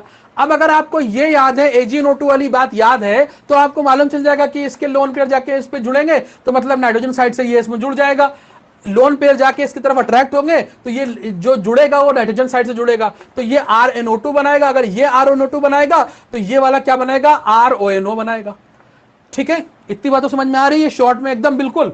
अच्छा, अगर उसने आपको ये दे दिया RX प्लस AgCN दे दिया और साथ में RX प्लस KCN दे दिया, ठीक है, तो आप लोगों को मालूम है कि अगर Ag के साथ है तो रिएक्टिंग स्पीसीज क्या होगी, इसके लोन पेयर नाइट्रोजन के। अगर नाइट्रोजन के लोन पेयर खर्च हो रहे हैं तो जुड़ेगा भी नाइट्रोजन के ही साइड से, तो इसमें जो प्रोडक्ट बनेगा वो RNC बन जाएगा, आइसोसाइनाइड बन जाएगा, और K के साथ जो होता है बिल्कुल उसका अपोजिट हो जाएगा, तो ये RCN बन जाएगा। क्लियर नहीं क्लियर? ये तो आपको याद होंगे। बात समझ में आ रही कि नहीं आ रही? नहीं बात समझ में आ रही? अरे यार अब कैसे समझाएं, ऐसे तो समझा सकते हैं ना, बताओ। अच्छा, मेटल हमने कौन कौन से लिए, छांट के 3 लिए, सोडियम पोटेशियम Ag। अब ये मेटल तो पॉजिटिव होंगे, जो बचा वाला पार्ट है वो रेस्ट ऑफ द पार्ट वो निगेटिव जाके सीधे R पे जुड़ जाएगा और उसका हेलोजन को हटा देगा। यही सब्स्टिट्यूशन हो गया। ठीक है, आप जितनी भी रिएक्शन देखिएगा सब ऐसे ही देखिएगा। अच्छा, एक बात और इंपॉर्टेंट आपको बता दें, एक बात थोड़ी सी और आपको इंपॉर्टेंट बता दें। अगर हमारे पास क्लोरोबेंजीन है C6H5Cl, और हमको बनाना उससे प्रोडक्ट, समझे रहना, बनाना हमको उसमें C6H5 साइनाइड CN है। बात को समझना Cl है हमारी है, आपको एल्किल मिल गया, Cl मिल गया। देखो ये R ग्रुप है कि नहीं है, ये Cl है। ठीक, एल्किल ग्रुप मिल गया, एल्किल हैलाइड मिल गया। एल्किल हैलाइड है, सब्स्टिट्यूशन करेगा। साइनाइड अगर हमको यहां बनाना है तो यहां पर हम क्या लें, KCN ले या AgCN ले? ध्यान देना, AgCN से तो आइसोसाइनाइड बन जाता है, याद है नहीं याद है? AgCN में रिएक्टिंग स्पीड क्या होगी, नाइट्रोजन के लोन पेयर, तो जाके वो जुड़ जाएंगे तो उससे क्या बनेगा, आइसोसाइनाइड बनेगा। और अगर हमने इसमें KCN ले लिया तो साइनाइड बन सकता है, बट यहां पर जो साइनाइड होता है, इंपॉर्टेंट रिएक्शन है, यहां पर जो साइनाइड बनता है ना वो KCN से बनता है ना वो AgCN से बनता है, इसके लिए अलग से एक रिएजेंट आता है CuCN। समझ में आ रहा है? इसके लिए अलग से एक रिएजेंट आता है CuCN। अगर हमारे पास ये R जो है क्या है, C6H5Cl है, C6H5 है, फिनाइल ग्रुप लगा हुआ है, बेंजीन रिंग वाला, इसको ऐसे भी लिख के दे सकता है। ठीक है, क्लियर नहीं क्लियर? बात को समझे रहना। अभी तक हमने RCN साइनाइड बनाने के लिए AgCN का इस्तेमाल किया था। क्लियर? अच्छा, बात समझ में आ रही कि नहीं आ रही है? अगर हमने AgNO2 लिया तो क्या बनेगा, AgNO2 लिया मतलब तो क्या बनेगा, RNO2 बनेगा, और RNO2 को बोलते हैं नाइट्रो, तो उसमें जो एल्किल नाइट्रो ग्रुप बनेगा। ठीक है, और अगर हमारे पास KNO2 है तो वो किधर से जुड़ेगा, वो उसका अपोजिट ONO की तरफ से, ऑक्सीजन की तरफ से जुड़ेगा, तो ONO बनेगा। ONO को बोलते हैं नाइट्राइल। अगर हमने KNO2 लिया तो नाइट्राइल बनेगा, एल्किल नाइट्राइल बनेगा, और अगर हमने जो है AgNO2 लिया तो हमारे पास नाइट्रो बन जाएगा। ठीक, चलिए और ढेर सारे एग्जाम्पल करते हैं। अब यहां से एग्जाम्पल्स और करना शुरू करते हैं। जैसे मान लिया हमारे पास RX है, RX है, साथ में NaOH है। ठीक, अब यहां पर NaOH के साथ एक कंडीशन ये है कि NaOH जो होना चाहिए वो एक्वस होना चाहिए। एक्वस, एक्वस मतलब पानी। एक्वस मतलब नहीं मालूम? अरे भैया पानी पढ़ा होगा ना। देखो साइंस जो होती है टर्मिनोलॉजी पे डिपेंड करती है। कभी तुमको कोई ये कहे कि यार साइंस बहुत टफ है, उसने कहा तुमने साइंस ढंग से पढ़ी नहीं है। साइंस जो ना सिस्टमैटिक है, और सिस्टमैटिक कोई भी चीज हो वो जो होती है वो बड़ी मजेदार होती है। कोई भी चीज सिस्टमैटिक हो। आपको शायरी क्यों अच्छी लगती है? क्योंकि उसमें राइमिंग होती है, सिस्टमैटिक तरीके से अपनी बात कही गई होती है, इसलिए आपको अच्छी लगती है। आपको अपना जो है घर है, अपना बेडरूम है, अगर बहुत अच्छे तरीके से सब मैनर में रखा हो तो बड़ा अच्छा लगता है, बड़ा प्यारा सा लगता है। क्यों लगता है? क्योंकि वो सिस्टमैटिक तरीके से अरेंज होता है। इसी तरीके से साइंस भी एक सिस्टमैटिक चीज है। अगर आपने उसको सिस्टमैटिकली पढ़ा तो समझ में आएगी, और अगर बस ऐਵੇਂ ही पढ़ लिया तो फिर नहीं समझ में आएगी। देखो एक्वा, एक्वा का मतलब क्या होता है? पानी होता है, आपको मालूम है। जहां जहां एक्वा हो उसका मतलब पानी होता है। कभी आपने सोचा है एक्वेरियम, उसका नाम एक्वेरियम क्यों होता है? क्योंकि पानी भरा होता है, इसलिए उसको एक्वेरियम बोलते हैं। कभी आपने सोचा है कि जो एक सन साइन होता है, राशि होती है एक्वेरियस, उसका नाम एक्वेरियस क्यों है? कभी सोचा है? अब जाके देखना, एक्वेरियस को भी देखना जाके, या गूगल सर्च करना तो देखा होगा उसमें एक लड़की जो है घड़े से पानी डाल रही होती है। होता नहीं होता है? तो देखो सब चीजें सिलेक्टेड हैं। ठीक, लिथ, लिथ मतलब पत्थर होता है। अब जहां कहीं भी लिथ है मतलब वो पत्थर सख्त चीज होगी। ठीक है, तो ये सब चीजें टर्मिनोलॉजी होती है, यही सब पढ़ना होता है। चलिए खैर, आपको बहुत ज्ञान दे दिया है। ये एक्वस हमने यहां पर क्यों लिया? अगर हम एल्कोहलिक NaOH लेते तो वो क्या काम करता, या एल्कोहलिक KOH आप लोग पढ़ के आए हैं, वो बीटा एलिमिनेशन करा जाता है एल्किल हैलाइड के साथ। एल्कीन में पढ़ के आए हैं, एल्कीन में वो चीज पढ़ के आए हैं कि अगर आपने एल्कोहलिक KOH ले लिया, या हमारे पास देखो, इसीलिए एलिमिनेशन ऑफ रिएक्शन यहां नहीं कराएंगे, क्योंकि एलिमिनेशन हम वहां करा चुके हैं। कहां पर? एल्कीन में। जब प्रिपरेशन ऑफ एल्कीन करा रहे थे तो एल्किल हैलाइड का बीटा एलिमिनेशन कराया गया था। याद है आपको? याद नहीं याद है? बीटा एलिमिनेशन एल्किल हैलाइड का कराया था। कौन कराता था? एल्कोहलिक KOH या एल्कोहलिक NaOH। तो अगर यहां पर हमने एल्कोहलिक ले लिया तो वो इसका बीटा एलिमिनेशन कराएगा। अगर एक्वस कर दिया तो ये सब्स्टिट्यूशन कराएगा। अब यहां पर एक्वस आपको NaOH दिख गया, मतलब यहां पे क्या कराएगा? सब्स्टिट्यूशन कराएगा। कैसे कराएगा? जो इसका निगेटिव वाला पार्ट होगा, देखो सोडियम तो पॉजिटिव है, वो तो मालूम है। जो इसका निगेटिव, सोडियम को छोड़ के जो बचे वो निगेटिव है। जो निगेटिव वाला पार्ट होता है वो इस एल्किल ग्रुप, एल्किल से हैलाइड को हटा देगा। तो यहां पर जो बन जाएगा वो देखो ROH बन गया, एल्कोहल बन गया। अब देखो ये हमारे पास जो ये वाला पोर्शन जो पढ़ा रहे हैं, ये बीच की कड़ी है। यहां से हम कुछ भी बना सकते हैं, यहां से हम आगे कुछ भी जा सकते हैं। देखो एल्किल हैलाइड से क्या बन गया हमारे पास? एल्कोहल तैयार हो गया। तो कन्वर्जन में भी ये काम आएगा बेटा, इसका कन्वर्जन कराएंगे हम।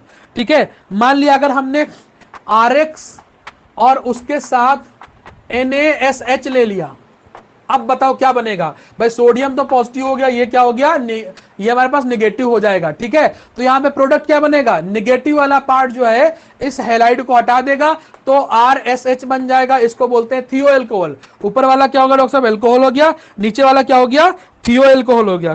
क्लियर नहीं क्लियर? अच्छा, अगर हमारे पास RX है और साथ में हमने RCOONA ले लिया, अब देखो डरने की बात नहीं है। RX तुमको दिख रहा है, सब्स्टिट्यूशन करेगा, बढ़िया कराओ, बिंदास सब्स्टिट्यूशन कराओ। सोडियम पॉजिटिव है मतलब ये निगेटिव हो जाएगा, तो ये वाला पार्ट पूरा क्या होगा? न्यूक्लियोफाइल होगा, और न्यूक्लियोफाइल इस X को हटा देगा तो यहां पर सब्स्टिट्यूशन हो जाएगा। तो R बचा, किस साइड से जुड़ेगा? जहां पर निगेटिव है उस साइड से जुड़ेगा। तो इस उल्टा लिखना शुरू करो। ऑक्सीजन लिखा, फिर ऑक्सीजन लिखा, फिर C लिखा।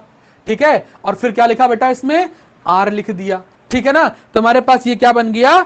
ईस्टर बन जाया करता है। क्या बनता है डॉक्टर साहब? ईस्टर बन जाया करता है। तो एक्चुअल में जो ये बनेगा वो RCOOR बन जाता है। ऐसे इसको संभाल के लिख दें, RCOOR। देखो ये वाला पोर्शन हो गया, और R यहां पर इस पे पॉजिटिव जाके लग जाएगा जाके। क्लियर नहीं क्लियर? बात समझ में आ रही है? थोड़ा सा उल्टा हो गया था, थोड़ा सा नहीं, उल्टा नहीं था, सही था, उल्टा नहीं था, सही था, बट अल्फाबेट उल्टा हो गया था, ठीक है। तो हमने इसको आगे कर दिया, इसको पीछे कर दिया, कोई दिक्कत नहीं है। ये मेरे पास निगेटिव है, निगेटिव वाला तो इस पे जुड़ेगा जाके, तो इसको उठाओ, इस पे जोड़ दो, चाहे इसको इस पे जोड़ दो, चाहे इसको उस पे जोड़ दो जाके। क्लियर नहीं क्लियर? बहुत बढ़िया बात है। चलिए ये आपको समझ में आ रही है, ठीक है। अच्छा नेक्स्ट इसमें देखिए रिएक्शन, देखिए समझे रहे ना बेटा। मान लिया हमने CH3Cl ले लिया, साथ में हमने ये ले लिया CH ट्रिपल बॉन्ड CNA। अब आपको मालूम चल गया, देखो सोडियम हमारे पास कैसा होगा, पॉजिटिव, मतलब ये नेगेटिव होगा, ठीक है। अब यहां पर क्या जुड़ेगा बेटा, CH3 ये वाला जुड़ेगा के, भाई ये वाला Cl तो निकल जाएगा, ठीक है। अब Cl इस पे पॉजिटिव आएगा, तो ये हमारे पास कहां पे जुड़ जाएगा, इस निगेटिव वाले पार्ट पे। तो अच्छा इस निगेटिव वाले इस पॉजिटिव पे जोड़ दो, कोई दिक्कत नहीं है। तो अगर निगेटिव वाले को चाहो तो पॉजिटिव वाले जोड़ दो, CH ट्रिपल बॉन्ड C, और यहां पर क्या आ जाएगा, CH3 आ जाएगा। क्लियर नहीं क्लियर? बात समझ में आ रही कि नहीं आ रही? मिथाइल एसिटिलीन बोलते हैं इसका कॉमन नेम, क्या होता है डॉक्टर साहब, मिथाइल एसिटिलीन होता है। क्लियर? चलिए अच्छा, अगर इसके बाद हम ये रिएक्शन ले लें, समझ रहिएगा बात को। अब देखो सब सब्स्टिट्यूशन ही करा रहे हैं हम, नथिंग एल्स, सिंपल सिंपल सी चीजें हैं।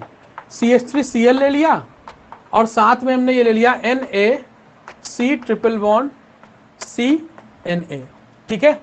बात तो समझो, ये पॉजिटिव होगा, ये निगेटिव होगा, ये पॉजिटिव होगा, ये निगेटिव होगा। अब इसमें दो पॉजिटिव है, दो निगेटिव बन रहे हैं। यहां से हमको सिर्फ यहां Cl हटाएंगे तो एक ही Cl को हटा पाएगा ना भाई, ये वाला कार्बन जाके इस Cl को हटा देगा, तो वो वाला कार्बन तो खाली रह जाएगा ना। तो इसके लिए हमको इसके दो मॉलिक्यूल लेने पड़ेंगे, और ध्यान देना हमारे पास क्या बन जाएगा डॉक्टर साहब, C ट्रिपल बॉन्ड C, इस वाले निगेटिव पे एक CH3 जोड़ दो, और इस वाले निगेटिव पे भी एक CH3 जोड़ दो। क्लियर नहीं क्लियर? ये हमारे पास प्रोडक्ट तैयार हो गया। सब्स्टिट्यूशन ही तो हो रहा है भाई, ये वाला निगेटिव इस Cl को हटा देगा, देखो ये वाला निगेटिव जो होगा वो इस Cl को हटा देगा, तो जाके CH3C ट्रिपल बॉन्ड हो जाएगा, नहीं हो जाएगा। और ये वाला जो निगेटिव होगा ये दूसरे Cl को हटा देगा, तो वहां पर भी एक CH3 आ जाएगा। देखो कितनी प्यारी रिएक्शन है, कुछ करना नहीं है। सोडियम पोटेशियम Ag, यही तो बताया ना हमने, सोडियम पोटेशियम Ag, उसको पॉजिटिव करो, बाकी जो निगेटिव है डायरेक्ट जाके उसको एल्किल ग्रुप से जोड़ दो, कोई दिक्कत ही होने वाली नहीं है। चलिए एक रिएक्शन और बताइए।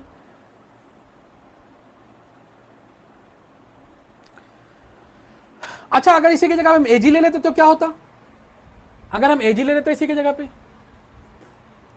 भाई अगर हम Ag ले लेते यहां पर, तो Ag भी तो हमारे पास मेटल है, तो Ag भी पॉजिटिव होता, ये नेगेटिव होता, ठीक है। तब भी प्रोडक्ट हमारे पास यही बनता, चाहे पोटेशियम लेते, चाहे सोडियम लेते, चाहे इसमें Ag ले लेते। क्लियर नहीं क्लियर? जल्दी बोलो बेटा। ठीक, बहुत बढ़िया। अच्छा अब तुम लोग खुद बताओ आगे चल के, अगर हमने मान लिया ये RX ले लिया और साथ में Na2S है, अब हमको बताइए प्रोडक्ट क्या बनेगा। कितने सोडियम, दो, दोनों को हटाओ, कितना निगेटिव, दो, दो निगेटिव तो दो एल्किल ग्रुप, दो निगेटिव तो दो एल्किल ग्रुप, तो दो एल्किल ग्रुप यहां से ले लो, इसको हटा दो हेलोजन को। अब क्या होगा, एक निगेटिव पे एक एल्किल ग्रुप जुड़ेगा, और दूसरे निगेटिव के लिए दूसरा एल्किल ग्रुप जुड़ जाएगा। तो हमारे पास ये क्या बन गया, थियो ईथर, इसे क्या बोलते हैं, इथियो। अच्छा थियो समझ में आ रहा है? फिर टर्मिनोलॉजी, कहीं पर सल्फर आ जाए तो उसे बोलते हैं थियो। अगर इसको ऐसे लिखते तो आर इधर ही तो होता, ऑक्सीजन को रिप्लेस करके अगर सल्फर आ जाता है तो उसका नाम थियो रख दिया जाता है। अगर कहीं नाइट्रोजन आ जाए तो उसको बोलते हैं एजो या एजा, ठीक है। Benzene diazonium chloride, benzene diazonium chloride, अगर आपको एजा का मतलब मालूम है तो आपको समझ में आ जाएगा। देखो देखो ये कोडिंग डिकोडिंग होती है, चीजों को डिकोड करना। भाई बेंजीन बोला तो हमने बेंजीन रिंग बना दी, फिर उसने कहा डाइएजो, डाइएजो का मतलब N2 हो गया, दो नाइट्रोजन, और उसने कहा डाइएजोनियम, IUM, IUM मतलब उस पे पॉजिटिव, क्लोराइड का मतलब Cl माइनस। देखो बन गया नहीं बन गया? चीजों समझना तो शुरू करो ना, सब बहुत आसान है। केमिस्ट्री डॉक्टर साहब बहुत आसान है, आपको पढ़ना है, बस करना है, आप कर लीजिए अच्छी तरीके से, आपको बस चीजों को समझना पड़ेगा। अच्छा हमारे पास कुछ और चीजें हैं, अगर हमने Na2S की जगह पे Na2O ले लिया तो भी उसमें ईथर ही बन जाएगा। एक हमारे पास और रिएक्शन है, मॉइस्ट Ag2O से कराते हैं। अगर हमने ध्यान देना, RX लिया और कहीं पर भी जो है ये मॉइस्ट Ag2O, ये ध्यान रखना। देखो इसको तुम गलत कर दोगे, मॉइस्ट Ag2O मिलके, देखो Ag2O इस मॉइस्चर से मिलके ये AgOH में कन्वर्ट हो जाता है। किस में कन्वर्ट होता है बेटा? AgOH में कन्वर्ट होता है। अब तुम यहां से रिएक्शन सही कर सकते हो। भाई आपका न्यूक्लियोफाइल क्या हुआ? OH, तो यहां से जो प्रोडक्ट बनेगा वो एल्कोहल बनेगा। अदरवाइज वहां से तुम गड़बड़ कर देते, वहां से तुम ईथर बना देते। जैसे तुम Na2O से बना रहे हो ना भाई, अगर हमने NO2O वाला बताया ना, जैसे RX लिया और साथ में Na2O ले लिया, तुमने कहा ये सोडियम हटेगा तो उस पर 2 माइनस आएगा, 2 माइनस आएगा 2 एल्किल ग्रुप लगेंगे, तो 2 एल्किल ग्रुप हमने यहाँ पे ले लिए, तो एक ऑक्सीजन पे एक एल्किल ग्रुप एक माइनस के लिए और दूसरा एल्किल ग्रुप दूसरे माइनस के लिए आ गया। क्लियर नहीं क्लियर? बात समझ में आ रही कि नहीं आ रही? तो यहाँ पे ईथर बनना है, यहाँ पर भी तुम ईथर बना देते, जबकि यहाँ पर क्या बनेगा हमारे पास? एल्कोहल बनेगा। ठीक है, तो जितनी इंपॉर्टेंट बढ़िया बढ़िया रिएक्शन है वो हम यहाँ पे कराए दे रहे हैं। ठीक है, चले इसके बाद जो है ये हमारे पास एक एडिशन रिएक्शन भी शो करता है। जो हमारे पास एल्किल हैलाइड होते हैं वो एक एडिशन रिएक्शन भी शो करते हैं, और उसी एडिशन रिएक्शन से हमारे पास क्या बनता है? ग्रिग्नार्ड बनता है। क्या बनता है बेटा? ग्रिग्नार्ड बनता है। कैसे बनता है? अब देखो, अगर उसने RX लिया, साथ में Mg लिया और उसके ऊपर उसने ईथर लिख दिया, ठीक है, ईथर लिख दिया, तो हमारे पास जो ये Mg होता है उस पर ऐड हो जाता है और RMgX बना लेता है। क्या बनाता है बेटा? RMgX। क्लियर नहीं क्लियर? बात समझ में आ रही कि नहीं आ रही? देखो रिएजेंट सारे याद होने चाहिए। RX और Mg मिलकर क्या बनाएगा? RMgX। अब RMgX से हम बहुत कुछ करा सकते हैं। RMgX का किसी पे एडिशन करा सकते हैं, RMgX से जेरिवेटिनॉफ टेस्ट करा सकते हैं। बात समझ में आ रही कि नहीं आ रही? पढ़ाया है सारा हमने, एक पूरा ग्रिग्नार्ड का एक अलग से लेक्चर पढ़ाया है, तो कहीं से भी हम इसको जो है लिंकअप कर सकते हैं। क्लियर? बोलो बेटा। तो ये हमारे पास क्या हो गया? RMgX हो गया। ठीक है, ग्रिग्नार्ड बनाता है। ठीक, चलिए अच्छा, आइसोमराइजेशन में एक पॉइंट लिख लीजिए बेटा। आइसोमराइजेशन पढ़ा चुके हैं, वही AlCl3 की कहानी। भाई आइसोमराइजेशन में क्या होगा? वही AlCl3 काम करेगा, तो एक पॉइंट लिख लीजिए इसमें। लिखिए, if alkyl halide is heated, if alkyl halide is heated with AlCl3, anhydrous AlCl3, primary converted into secondary and secondary converted into tertiary stable carbonium ion। क्योंकि इसमें जो सब्स्टिट्यूशन हो रहा है इसमें कार्बोनियम आयन बनता है ना। क्लियर नहीं क्लियर? लिखा, primary converted into secondary and secondary converted into tertiary to form product of stable carbonium ion. ठीक है, चलिए इसको आप लोग हम काफी समझा चुके हैं। प्राइमरी सेकेंडरी में कन्वर्ट हो जाएगा, सेकेंडरी टर्शरी में आइसोमराइजेशन हो रहा है ना, तो आइसोमर बन जाते हैं। क्लियर? अब हेड डालिए सम इंपॉर्टेंट पॉइंट। अब कुछ इंपॉर्टेंट पॉइंट हम यहां पर डिस्कस करने वाले हैं, इसमें सारी बातें यहां पर कवर अप हो जाएंगी।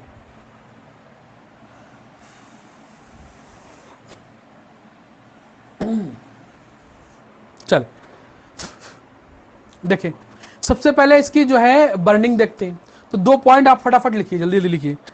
Alkyl halide burns with green flame, but alkyl halides are colourless. Alkyl halide जो होते हैं खुद तो कलरलेस होते हैं, लेकिन अगर उनको जलाएंगे तो वो ग्रीन फ्लेम में जलेंगे। ग्रीन फ्लेम, हरी हरी, जैसा बोर्ड दिख रहा है हमारा, हरा हरा, ठीक है, ग्रीनरी, हरी हरी लाइट, हरी हरी जो है फ्लेम से वो जलते हैं। क्लियर? चले नेक्स्ट पॉइंट लिखे बेटा इसमें, नेक्स्ट पॉइंट लिखे। पॉइंट के लिए क्या आप इस चीज को समझ लें,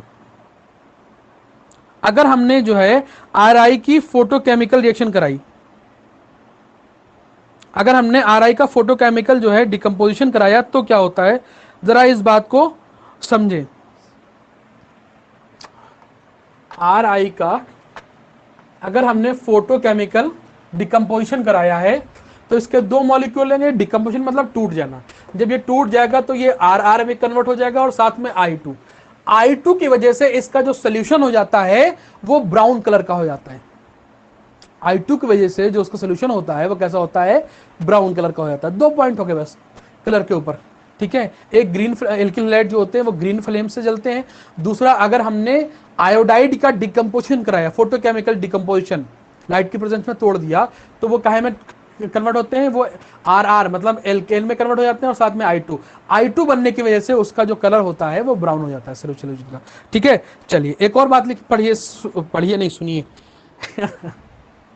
एक चीज और समझिए, सारे पॉइंट्स हम जो है जितने भी हम बना के लेके आए सारे पॉइंट्स आपको कराएंगे, मतलब जितना हम अब नोट्स में बना के लेके आते हैं एक एक पॉइंट आपके लिए उठा के लेके आते हैं कि सारा पॉइंट आपको जो है हम यहाँ पे कराते हैं, सारे पॉइंट 1 बाय 1 करके आपको समझा दें। ठीक है, चले देखिए, हमारे पास जो एल्किल हैलाइड होते हैं वो पानी में बहुत कम जो होते हैं सॉल्युबल होते हैं, पानी में बहुत कम सॉल्युबल होते हैं। उसकी क्या खास वजह होती है? उसकी खास वजह ये होती है, अगर इसको पानी में सॉल्युबल कराना है, देखो हमारे पास जो H2O होता है, जो हमारे पास H2O ऐसे बना देते हैं, ये हमारे पास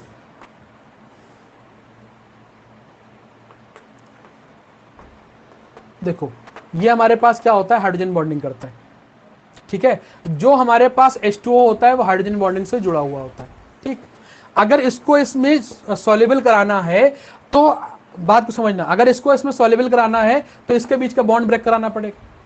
ठीक है, बॉन्ड ब्रेक कराना पड़ेगा, तब इसमें जाके सॉल्युबल होगा, और साथ में इसका हाइड्रोजन बॉन्ड भी ब्रेक होना चाहिए। इतनी एनर्जी हमें चाहिए, जो हमें इतनी एनर्जी नहीं मिल पाती है। क्यों नहीं मिल पाती है? अगर ये एल्किल हैलाइड पानी के साथ हाइड्रोजन बॉन्ड बना लेता, अगर ये एल्किल हैलाइड जो पानी के साथ हाइड्रोजन बॉन्ड बना लेता तो ये आसानी से इसमें सॉल्युबल हो जाता, बट ये इसमें सॉल्युबल नहीं हो पाएगा किसी भी तरीके से। क्यों? क्योंकि ये जो हमारे पास एल्किल हैलाइड होता है ये पानी के साथ कोई भी हाइड्रोजन बॉन्डिंग नहीं कर पाता है। क्यों नहीं कर पाता है? आप लोग हाइड्रोजन बॉन्डिंग पढ़ चुके हैं, आप लोगों को मालूम है कि हाइड्रोजन बॉन्डिंग क्यों नहीं कर पाता है। ठीक है, अब उसको बार बार यहां पर दोहराने की कोई भी जरूरत नहीं है। क्लियर नहीं क्लियर? बात समझ में आ रही है कि नहीं आ रही? चलिए, बहुत बढ़िया बात है। अच्छा, नेक्स्ट पॉइंट इसमें देखिए, नेक्स्ट पॉइंट इसमें देखिए, हमारे पास जो एल्किल हैलाइड होते हैं बेटा, वो न्यूक्लियोफिलिक सब्स्टिट्यूशन रिएक्शन जो होता है वो देते हैं हाइड्रोलिसिस न्यूक्लियोफिलिक सब्स्टिट्यूशन रिएक्शन देते हैं AgNO3 की तरफ के साथ, AgNO3 के साथ भी दे सकते हैं।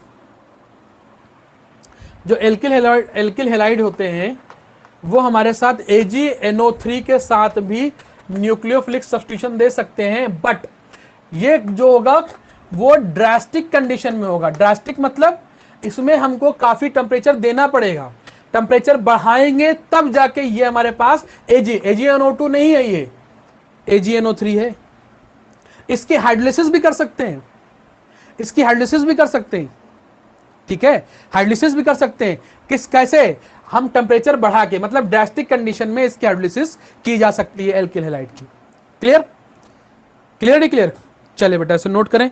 नेक्स्ट पॉइंट देखें बेटा, ऑर्डर ऑफ रिएक्टिविटी। सारे पॉइंट्स हैं, सारे पॉइंट्स कराएंगे, टेंशन ना लीजिए, इसीलिए 1 बाय 1 करके हम लिख के लेके आते हैं। देखिए बेटा, अगर हम लोग बात करें कि रिएक्टिविटी कौन सा सबसे ज्यादा रिएक्टिव होगा, तो हैलोजन के, अगर हमारे पास जितने भी ये एल्किल हैलोजन है, एल्किल हैलाइड है, उनके लिए सबके लिए हर जगह यही रूल लगेगा। देखो, Ri सबसे ज्यादा रिएक्टिव होगा, उसके बाद होगा RBr, फिर RCl, और सबसे कम RF। ठीक, अब आप लोग जो है थोड़ा सा धोखा खाएंगे। धोखा क्या खाएंगे? आप लोग कहेंगे सर फ्लोराइड सबसे ज्यादा रिएक्टिव होता है। बच्चे हमारे पास क्वेश्चन लेके आते हैं ना, देखो फ्लोराइड सबसे ज्यादा रिएक्टिव होता है फ्लोरीन, फ्लोराइड नहीं होता, फ्लोरीन होता है। देखो फ्लोरीन सबसे ज्यादा रिएक्टिव होता है F2, फिर Cl2, फिर I2, और फिर हमारे पास क्या होता है लास्ट में, सॉरी Br2, और सबसे लास्ट में क्या होता है I2। ये हमारे पास फ्लोरीन, क्लोरीन, ब्रोमीन की रिएक्टिविटी है। ये हमारे पास एल्किल हैलाइड की रिएक्टिविटी है। इसकी रिएक्टिविटी कहीं पर भी आए यही होगी। क्यों होगी? क्योंकि इसके बीच में, देखो इसके बीच में जो होता है ये बॉन्ड लेंथ जो होती है वो बहुत ज्यादा होती है। क्यों होती है? क्योंकि इसका साइज बड़ा होता है। बॉन्ड लेंथ ज्यादा है मतलब उसकी बॉन्ड स्ट्रेंथ जो है या बॉन्ड एनर्जी कम होती है, जिसकी वजह से ये आसानी से ब्रेक हो जाएगा। तो ये जो लीविंग ग्रुप होता है ये बड़ी आसानी से निकल जाता है। इसकी वजह से सबसे ज्यादा रिएक्टिव ये होगा। क्यों? क्योंकि ये अपना आई बहुत आसानी से निकाल देगा। ये इसके बीच की जो है बॉन्ड लेंथ जो होती है वो कम होती है, मतलब बॉन्ड एनर्जी ज्यादा होती है, जिसकी वजह से इसकी रिएक्टिविटी घट जाती है, इसकी और घट जाती है, इसकी सबसे कम हो जाती है। तो देखो फ्लोराइड, क्लोराइड, ब्रोमाइड से आयोडाइड ब्रोमाइड और फ्लोरीन क्लोरीन ब्रोमीन से फ्लोराइड क्लोराइड ब्रोमाइड, इसको कंफ्यूज मत करना। ये हमारे पास जो है एक एल्किल हैलाइड है और ये हमारे पास हेलोजन। क्लियर? चलिए बेटा, बहुत बढ़िया बात है। नेक्स्ट देखते हैं क्या हमारे पास पॉइंट है। अच्छा, अगर हम रिएक्टिविटी की बात करें, रिएक्टिविटी की बात करें तो ऑर्डर ऑफ रिएक्टिविटी देखा जाए तो सबसे ज्यादा रिएक्टिव जो होता है वो टर्शरी हेलाइड होता है। टर्शरी हेलाइड, अगर हेलाइड की बात करें, ठीक है, टर्शरी, सेकेंडरी, देन प्राइमरी। यहां पर सारे हेलोजन अलग अलग थे ना। अरे भाई आर आई आर सी सारे हेलोजन अलग थे। अगर हेलोजन सेम हो तो क्या होगा, हेलोजन सेम हो, सब में आर एक्स लगा हो, तो सबसे ज्यादा टर्शरी, फिर सेकेंडरी और फिर हमारे पास प्राइमरी। ठीक, चलो अब यहां पर आते हैं इसकी जो है मेल्टिंग पॉइंट और बॉइलिंग पॉइंट। भाई मेल्टिंग पॉइंट और बॉइलिंग पॉइंट हम पहले बता चुके हैं। क्या बता चुके हैं कि अगर हमारे पास मेल्टिंग पॉइंट बॉइलिंग पॉइंट की आपको बात करनी है, melting point and boiling point जो होता है वो डायरेक्टली प्रोपोर्शनल टू किसका, किसके होगा, हमारे पास मॉलिक्यूलर वेट के, और इनवर्सली प्रोपोर्शनल टू ब्रांचिंग। ठीक है, ब्रांचिंग के इनवर्सली प्रोपोर्शनल होता है। क्लियर नहीं क्लियर? अच्छा, अगर आपसे पूछा जाए कि हमारे पास आर आई,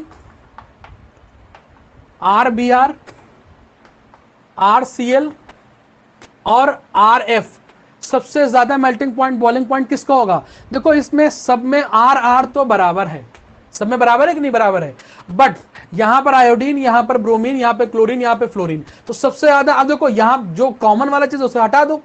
ठीक है, इससे डिसाइड कर लो सबसे ज्यादा मॉलिक्यूलर वेट इसी का तो होगा, तो सबसे ज्यादा अगर मॉलिक्यूलर वेट इसी का होगा, सबसे ज्यादा मेल्टिंग पॉइंट बॉइलिंग पॉइंट भी इसी का होगा, उससे कम इसका हो जाएगा, उससे कम इसका हो जाएगा, सबसे कम इसका हो जाएगा। क्लियर नहीं क्लियर? बोलो बेटा।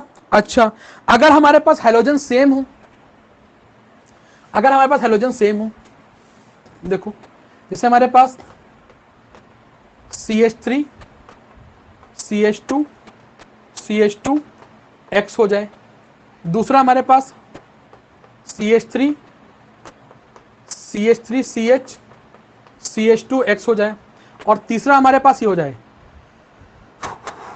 C CH3 CH3 CH3 X, 1 2 3 4, ठीक है ठीक है ठीक है ठीक है ठीक है ठीक। तो अब देखो यहां पर हमारे पास सिमिलर ग्रुप कौन सा था, आर, तो आर से डिसाइड नहीं करेंगे, तो हमने जो डिसिमिलर ग्रुप था उससे हमने डिसाइड कर लिया, तो मॉलिक्यूलर वेट चेक किया, सबसे ज्यादा इसका निकला, फिर उससे कम इसका, फिर उससे कम उसका, उससे कम इसका, डायरेक्ट प्रोपोर्शन है, सबसे ज्यादा मेल्टिंग पॉइंट बॉइलिंग पॉइंट इसका, फिर उससे कम इसका, फिर उससे कम इसका, सबसे कम इसका। इन तीनों में अगर हम पूछे तो यहां पर देखो नंबर ऑफ कार्बन भी सेम और हेलोजन भी सेम, सब में 4 carbon 1 halogen, 4 carbon 1 halogen, number of carbon भी सेम, हेलोजन भी सेम, दैट मींस इसमें जो हमारे पास मॉलिक्यूलर वेट है वो हमारे पास दोनों तीनों का बराबर होगा। अब अगर मॉलिक्यूलर वेट बराबर आ जाता है तो फिर हम किससे डिसाइड करते हैं, तो ब्रांचिंग से डिसाइड करते हैं। जिसकी ब्रांचिंग ज्यादा उसका मेल्टिंग पॉइंट बॉइलिंग पॉइंट कम, और जिसकी ब्रांचिंग कम उसका मेल्टिंग पॉइंट बॉइलिंग पॉइंट ज्यादा। देखो ये स्ट्रेट चेन है, कोई ब्रांच नहीं, सबसे ज्यादा मेल्टिंग पॉइंट बॉइलिंग पॉइंट इसका होगा, इसमें एक ब्रांच है, उसके बाद इसमें होगा, और सबसे कम इसमें होगा, क्योंकि इसमें कितनी ब्रांच है, 2 ब्रांच, मतलब 3 ब्रांच है, 3 कहो या 2 कहो, इससे कहो। इस कार्बन को मानोगे तो 1 2 3 ब्रांच हो जाएंगी, एक चेन मानोगे तो 2 ब्रांच हो जाएगी, इसको एक चेन मानोगे तो इसमें 1 ब्रांच और इसमें एक को ब्रांच नहीं। ठीक है, क्लियर नहीं क्लियर? बात समझ में आ गई होगी आप लोगों के बहुत अच्छी तरीके से। चलो इसे बेटा नोट कर ले कि अगर मेल्टिंग पॉइंट बॉइलिंग पॉइंट आए तो हमको सिर्फ ये फार्मूला याद करना है, बाकी समझ में आ जाना है। जो हमारे पास डिफरेंट ग्रुप होगा उससे हम डिसाइड कर लेंगे, कोई लोड ही नहीं बेटा। क्लियर? बहुत अच्छी बात है, बहुत बढ़िया बात है, अच्छी तरीके से बातों को समझ लिया जाए। चले, अच्छा अगर हम इसमें जो है मेल्टिंग पॉइंट और बॉइलिंग पॉइंट हम बेंजीन ग्रुप पे बात करें, अब देखो मेल्टिंग पॉइंट और बॉइलिंग पॉइंट, ठीक है,